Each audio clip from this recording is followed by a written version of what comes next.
AVI's extensive brand portfolio spans hot and cold beverages, sweet and savoury snacks, fresh and convenience foods, cosmetics, shoes and clothing. Yeah, this we've is spoken well about this diversified. one many times because it's so well diversified. It also owns House of Coffees, Ciro Cremora and Frisco.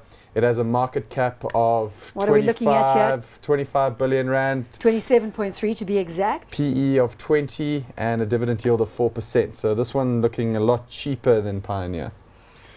Because it's looking cheaper, I mean, obviously from an investment thesis perspective, one would say, is this a better entry point into the food producers?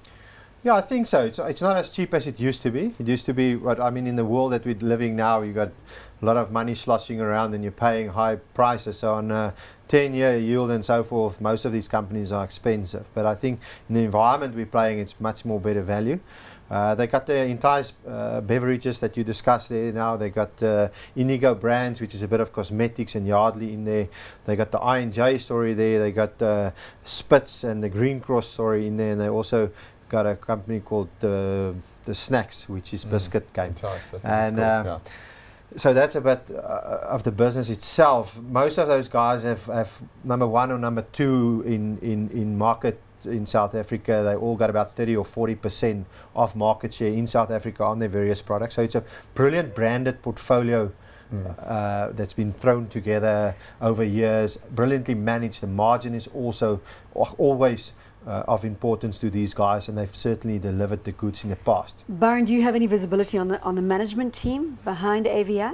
Well, I mean, they pioneered the sort of focus on brands, whereas, you know, and I say pioneer, excuse the pun, but Pioneer have sort of following suit with Full Roux, where, you know, it's more on brand focus. So where you look at, you know, luxury goods and biscuit manufacture, you think, listen, you know, where are the synergies? Why do both? But it's a focus on brands, and that luxury goods entry that they made was fantastically timed, and it's really pushed this business to outperform the rest over, you know, a 5-6 year period. Let's put that share price graph back up for AVI.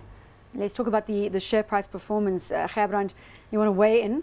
Yeah, look, it's been phenomenal. I think it's like 17% over the last 10 years, forever and ever. Their earnings something similar. Their return on equity and assets something similar. So certainly been a winning bet for everybody who's got involved there. 19p, it's not as cheap as it used to be, but at a 4% dividend yield, guys are seeking yield globally, and it's certainly probably attractive from that front. It just had a 2 rand dividend. It just had a 2 rand special divvy as well. These guys certainly know how to manage their balance sheet, so they certainly want some kind of leverage on the balance sheet. And if there's excess of cash, they're going to return it to shareholders. Byron, there was a period where you had to be patient with this. I think from about 2012 to 2014, it sat flat. Didn't do much. I mean, obviously you're still getting paid a nice dividend, and then as you see in the share price, it pops when signs of the consumer started strengthening, and you've been rewarded for that patience. So I'm hot on AVI. Hot or not?